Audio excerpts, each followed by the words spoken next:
আপোনালোকে সকলোৱে দেখিছে যে মন্ত্ৰীসভা ৰদবদলৰ ক্ষেত্ৰত এটাই বস্তু পৰিস্ফুট হৈছে যে বিজেপি চৰকাৰখন খিলঞ্জীয়াৰ চৰকাৰ নহয়। আকৌ এবাৰ প্ৰমাণ এবাৰ মন্ত্ৰীসভা বদলি হোৱাৰ ক্ষেত্ৰত একমাত্ৰ বৈশিষ্ট্যটো হ'ল যে অসমত দুজন হিন্দী ভাষী বিধায়ক আছিলে, দুইজনকে এমএলএ দি দিলে, দুইজনকে মিনিষ্টাৰ দি দিলে।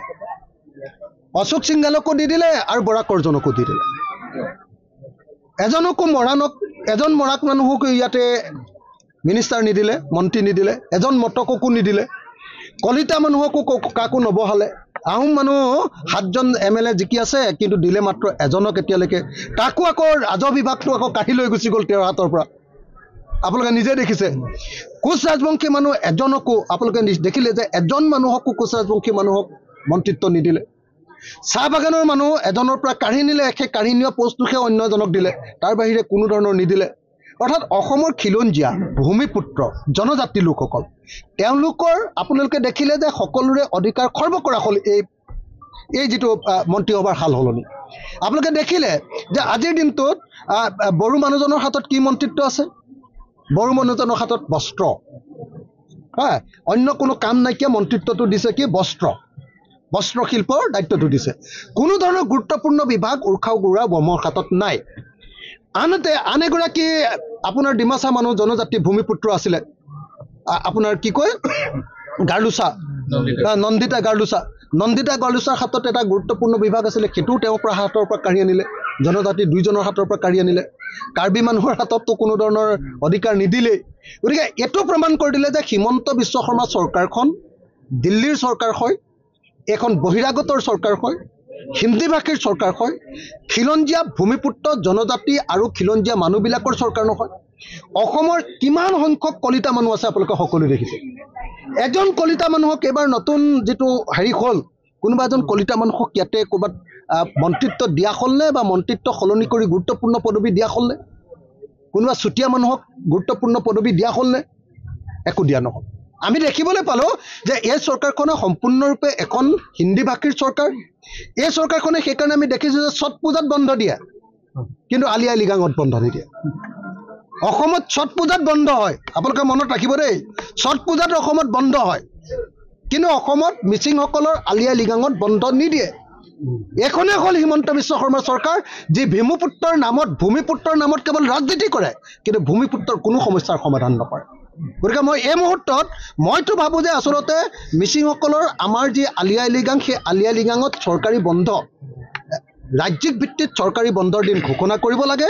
আৰু ৰাজ্যিক ভিত্তিত চৰকাৰী বন্ধৰ দিন ঘোষণা নকৰি ছট পূজাত ৰাজ্যিক ভিত্তিত চৰকাৰী বন্ধৰ দিন ঘোষণা কৰাটো অত্যন্ত গুৰুত্বপূৰ্ণ। মই ভাবোঁ যে ইংগিত যে এই চৰকাৰখন হিন্দী ভাষীৰ চৰকাৰ, এই চৰকাৰখনে ভূমিপুত্ৰৰ চৰকাৰ নহয়, এই চৰকাৰখন খিলঞ্জীয়াৰ চৰকাৰ নহয়। এই চৰকাৰখনে আমাক লুটিবৰ কাৰণে কেৱল খিলঞ্জীয়া শব্দটো, জাতি মাটি ভেটিৰ কথাটো ব্যৱহাৰ কৰে, আৰু এওঁলোকৰ মতে জাতি মাটি ভেটি মানেহে আচলতে হিন্দী ভাষীৰ জাতি মাটি ভেটি। মুখ্যমন্ত্ৰীৰ বিৰুদ্ধে সঁচাকৈ অসমত বহুত ফাইল আছে। মুখ্যমন্ত্ৰী হিমন্ত বিশ্ব শৰ্মা হ'ল অসমৰ প্ৰথমজন মাফিয়া ৰাজনীতি, যি প্ৰথমবাৰৰ কাৰণে অসমৰ থানাৰ পৰা, চান্দমাৰী থানাৰ পৰা তেওঁৰ বিৰুদ্ধে থকা যিবিলাক তাদা গোচৰৰ যি আপোনাৰ চাৰ্জশ্বিট, সেইবিলাক লুকুৱাই পেলাইছে। অকল থানাৰ পৰাই চাৰ্জশ্বিট নাইকিয়া কৰি দিলে এনেকুৱা নহয় দেই, গুৱাহাটীৰ কোৰ্টৰ পৰা, আদালতৰ পৰাও তেওঁ চাৰ্জশ্বিটবিলাক নাইকিয়া কৰি তেওঁ কেছটোকে নাইকিয়া কৰি পেলালে। হিমন্ত বিশ্ব শৰ্মাৰ নিচিনা ইমান মাফিয়া ৰাজনীতিক অসমৰ ৰাজনীতিত কেতিয়াও জন্মই হোৱা নাই। তাৰপিছত যেতিয়া তেওঁ আপোনাৰ CBI কেছ লাগিলে আপোনাৰ উত্তৰ কাছাৰ কেলেংকাৰীক লৈ, তেতিয়া তেওঁ আপোনালোকে সকলোৱে জানে যে তৰুণ গগৈ ডাঙৰীয়াৰ মানে আচলত থাকি তেওঁ যেনে তেনে বাচিলে। তাৰপিছত যেতিয়া সাৰদা কেলেংকাৰী গোচৰ লাগিলে আৰু লুইবাজাৰ কেলেংকাৰী CBI গোচৰ লাগিলে, লগে লগে তেওঁ কি কৰিলে? বিজেপিলৈ জাপ মাৰি দিলে। গতিকে তেওঁৰ বিৰুদ্ধে যে হাজাৰটা ফাইল থাকিব এইটোত কোনো সন্দেহ নাই। ৰকিবুল হুছেইন ডাঙৰীয়াই কি ফাইল দেখুৱাইছে মই নাজানো। হিমন্ত বিশ্ব শৰ্মাই কৈছে যে আগতে সৰু কালতে অখিল গগৈ এইবিলাক ফাইল দেখুৱাইছিলে, কিন্তু সেই ফাইল মই এতিয়াও সাঁচি ৰাখিছোঁ 2026 চনলৈ, যেতিয়াই চৰকাৰ বদলি হ'ব আৰু যেতিয়াই হিমন্ত বিশ্ব শৰ্মাই কোনোবা শাসকীয় চৰকাৰৰ আপোনাৰ কি কয় পাখিৰ তলত নাথাকিব, সেইদিনাই অসমৰ মানুহে হিমন্ত বিশ্ব শৰ্মাৰ ওপৰত বিচাৰ ল'ব। হিমন্ত বিশ্ব শৰ্মাৰ ভ্ৰষ্টাচাৰ, দুৰ্নীতি, কেলেংকাৰী, অপৰাধ, তাদা গোচৰ, এক্সটৰ্চন, পইচা তোলা গোচৰ, এই আটাইবিলাকৰ বিচাৰ এদিন অসমৰ মানুহে ল'ব। অসমৰ মানুহৰ পৰা লুটি পুটি খোৱা চাৰদা কেলেংকাৰীৰ বিচাৰ অসমৰ মানুহে ল'ব। লুই বাজাৰ কেলেংকাৰী, পানীৰ কাৰণে দিয়া পইচা এনেকৈ হিমন্ত বিশ্ব শৰ্মাই কমিশ্যন লৈছে বুলি অভিযোগ উঠিছে, তাৰ বিচাৰ এদিন অসমৰ মানুহে কৰিব।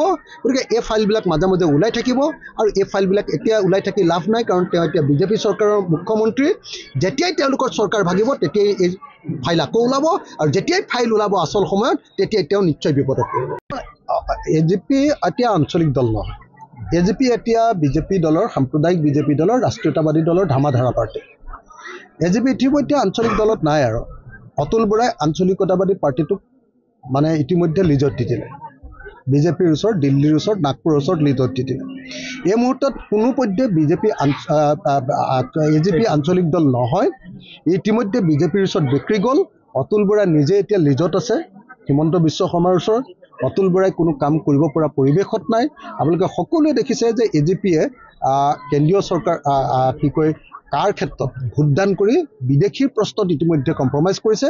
গতিকে এই মুহূৰ্তত কোনোপধ্যে AGP আঞ্চলিক দল হৈ থকা নাই। দেখিব যে এইবাৰ অসম গণ পৰিষদক যোৱাবাৰ 28খন আসন দিছিলে নহয়, এইবাৰ আপোনালোকৰ 18খন দিলেও বহুত বুলি ভাবে। অসম গণ পৰিষদক লগত লৈ, অসম গণ পৰিষদক ব্যৱহাৰ কৰি বিজেপিয়ে অসমখন দখল কৰিলে মাত্ৰ। এতিয়া অসম গণ পৰিষদক সৰু কৰি পেলোৱাটো, অসম গণ পৰিষদক খাই পেলোৱাটো, অসম গণ পৰিষদক শেষ কৰি পেলোৱাটোৱে বিজেপিৰ একমাত্ৰ লক্ষ্য। গতিকে অসম গণ পৰিষদক আৰু কোনো চান্স নিদিয়ে। অসম গণ পৰিষদ কৈছে নহয় হিমন্ত বিশ্ব শৰ্মাই যে আমি অকল কলিয়াবৰ আৰু বোকাখাতহে নাচাওঁ, বাকী সকলোবিলাক সমষ্টি এতিয়া আমি চাওঁ। আপোনালোকে নিজে দেখিবলৈ পাব যে অকল অসম গণ পৰিষদ নহয়, UPPLৰ ক্ষেত্ৰতো দেখিবলৈ পাব। UPPLক সম্পূৰ্ণৰূপে শেষ কৰি পেলোৱাটো, BPFক ইতিমধ্যে শেষ কৰিলে বিজেপিয়ে, এতিয়া UPPLক শেষ কৰিবলৈ লাগি আছে, আৰু তাৰপাছত অসম গণ পৰিষদক শেষ কৰিব। মুঠতে আঞ্চলিক দলবিলাকক খাই শেষ কৰি ধ্বংস কৰাৰ পাছতহে হিমন্ত বিশ্ব শৰ্মাৰ শান্তি হ'ব, আৰু শান্তি হ'ব তেতিয়াহে যেতিয়া তেওঁ সম্পূৰ্ণৰূপে এই আঞ্চলিক দলবিলাকক অস্তিত্বশূন্য কৰি পেলাব। বিৰোধী ঐক্যবদ্ধ হোৱাটো সময়ৰ আহ্বান। আমি সকলোৱে জানো যে কংগ্ৰেছে অকলে নিৰ্বাচন খেলিছিলে এইবাৰ উপনিৰ্বাচনত, আৰু অকলে উপনিৰ্বাচনত খেলি কেনেকুৱা ধৰণে তেওঁলোকে লোকচানৰ সন্মুখীন হ'ল সকলোৱে জানো। সেইকাৰণে মই নাভাবোঁ যে কংগ্ৰেছে 2026 চনত অকলে নিৰ্বাচন খেলিব পাৰিব। আমি সকলো একলগ হ'বই লাগে। সদায় চৰকাৰী পক্ষটোক যদি সঁচাকৈ পৰাভূত কৰিব লাগে, তেতিয়াহ'লে বিৰোধী পক্ষটো ঐক্যবদ্ধ হোৱাটো সময়ৰ আহ্বান। সেইকাৰণে মই ভাবোঁ যে ফেচিষ্ট বিজেপিক, সাম্প্ৰদায়িক বিজেপিক, দেশ বিক্ৰী কৰা বিজেপিক যদি সঁচাকৈ অসমৰ ক্ষমতাৰ পৰা বিতাড়িত কৰিব লাগে, তেতিয়াহ'লে আমি সকলো বিৰোধী দল ঐক্যবদ্ধ হ'ব লাগে, আৰু ঐক্যবদ্ধ হোৱাটো সময়ৰ আহ্বান। আমি ঐক্যবদ্ধ হ'বই লাগিব। কংগ্ৰেছে ভেম চেম দেখুৱাই থাকি লাভ নাই, অহংকাৰ চহংকাৰ দেখুৱাই থাকি লাভ নাই। আমি ঐক্যবদ্ধ হৈ আমি বিজেপিক পৰাভূত কৰিবৰ কাৰণে আগুৱাই যাব লাগে। আমাৰ উত্তৰ কামৰূপ জিলাৰ আজি প্ৰথমবাৰৰ কাৰণে আমি সাংগঠনিক সভা আয়োজন কৰিছোঁ। বিশেষকৈ উত্তৰ কামৰূপ জিলাৰ ৰঙিয়া আৰু কমলপুৰ সমষ্টি, এই দুয়োটা সমষ্টিত যাতে আমি আমাৰ সাংগঠনিক কাৰ্যকলাপ আৰম্ভ কৰিব পাৰোঁ, তাৰ কাৰণে আজি জিলাভিত্তিত এটা ৰাজনৈতিক কৰ্মশালা আছিলে। আমাৰ দলৰ আদৰ্শ আৰু আমাৰ দলৰ সাংগঠনিক দিশ সম্পৰ্কে আলোচনা কৰিবৰ কাৰণে খন্তেক সময়ৰ আগতে সেইটো হৈ গৈছে, আৰু আশা কৰিম যে 2026 চনত আমি ৰঙিয়া আৰু কমলপুৰ এই দুয়োটা সমষ্টিত যাতে প্ৰাৰ্থিত্ব আগবঢ়াব পাৰোঁ, তাৰ কাৰণে যিখিনি সাংগঠনিক কাম কাজ চলাব লাগে, তাৰ কাৰণে চলাবৰ কাৰণে আজিৰ পৰা আমি কিছু সুযোগ লাভ কৰিম বুলি আশা কৰি আজিৰ আমাৰ সাংগঠনিক কৰ্মশালা আয়োজন কৰা হৈছিল। যিহেতু আপুনি কৈছে যে মানে বজাৰো আমাৰ হ'ব, হেৰি হ'ব, কিন্তু উত্তৰ পূব পৰিষদৰ এটা তথ্যত এটা মানে ওলাইছে যে 19 লাখ বিঘা কৃষিভূমি বিঘা এতিয়া নোহোৱা হৈছে। কি ক'ব বহিৰাগত বনিয়া মানে বিশেষকৈ আপোনাৰ ৰঙিয়া অঞ্চলত উত্তৰ কামৰূপ, দক্ষিণ কামৰূপ আৰু সিফালে চন্দ্ৰপুৰ, এই পাৰ্টটোত বিশেষকৈ কৃষিভূমি নাইকিয়া হৈ গ'ল বুলি ক'ব পাৰি। আৰু বিশেষকৈ যেতিয়া বিজেপি চৰকাৰ আহিলে, বিজেপি চৰকাৰে যেতিয়া নেশ্যনেল হাইৱেৰ কাষৰ 50 মিটাৰ 500 মিটাৰ বহলকৈ দুইটা ছাইডে, নেশ্যনেল হাইৱেৰ দুইটা ছাইডে যেতিয়া ইণ্ডাষ্ট্ৰিয়েল জ'ন ঘোষণা কৰি দিলে, তাৰপাছত আচলতে অসমৰ কৃষিভূমিলৈ সাংঘাতিক ধৰণৰ সংকট আহিছে। বিজেপি চৰকাৰখনে নিজেই অসমৰ কৃষিভূমি ধ্বংস কৰিবৰ কাৰণে পুঁজিপতিবিলাকৰ বেপাৰীবিলাকৰ পুঁজিপতিবিলাকৰ একোজন এজেণ্ট ৰূপে নিজেই ব্যৱহাৰ হ'বলৈ ধৰিলে। তাৰ ফলস্বৰূপে আমি দেখিছোঁ যে গুৱাহাটী মহানগৰৰ কাষৰ পাজৰৰ একদম আমিন গাঁৱৰ পৰা এইফালে ৰঙিয়ালৈকে, ৰঙিয়াৰ পৰা একদম বঙাইগাঁৱলৈকে এই সমস্ত এলেকাৰ কৃষিভূমি এতিয়া সম্পূৰ্ণৰূপে হ্ৰাস পাইছে, নাম্বাৰ 1। নাম্বাৰ 2, চন্দ্ৰপুৰ পৰ্যন্ত হ্ৰাস পাইছে। আনকি ট্ৰাইবেল বেল্ট এণ্ড ব্লকৰ ভিতৰত পৰা আমাৰ জাগিৰোড অঞ্চলৰ মাটিও আৰু দক্ষিণ কামৰূপৰ ট্ৰাইবেল বেল্ট এণ্ড ব্লকৰ ভিতৰত থকা মাটিও যথেষ্ট পৰিমাণে এতিয়া আচলতে কৃষিভূমি নাইকিয়া হৈ গৈছে। অতি ভয়ানকভাৱে কৃষিভূমি হ্ৰাস পাইছে। গোটেই অসমজুৰি এই ঘটনা ঘটিছে আৰু কৃষিৰ উন্নয়নৰ কাৰণে কোনো ব্যৱস্থা এই চৰকাৰখনে ল'বলৈ সক্ষম হোৱা নাই। আমি দেখিছোঁ যে যি সময়ত গোটেই পৃথিৱীয়ে বছৰত 3বাৰ বা 4বাৰ খেতি কৰে, আমি এতিয়াও ভেকুলীৰ বিয়া পতা জাতি হৈ আছোঁ।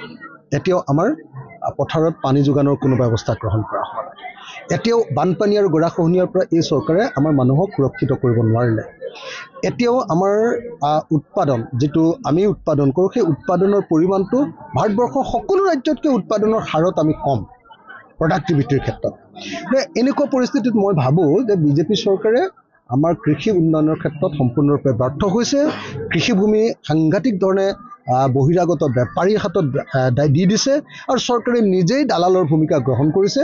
এনেকুৱা পৰিস্থিতিত অসমৰ কৃষিভূমি সুৰক্ষিত কৰাটো আৰু কৃষিভূমি উন্নয়ন কৰাটো এটা প্ৰত্যাহ্বানত পৰিণত হৈছে।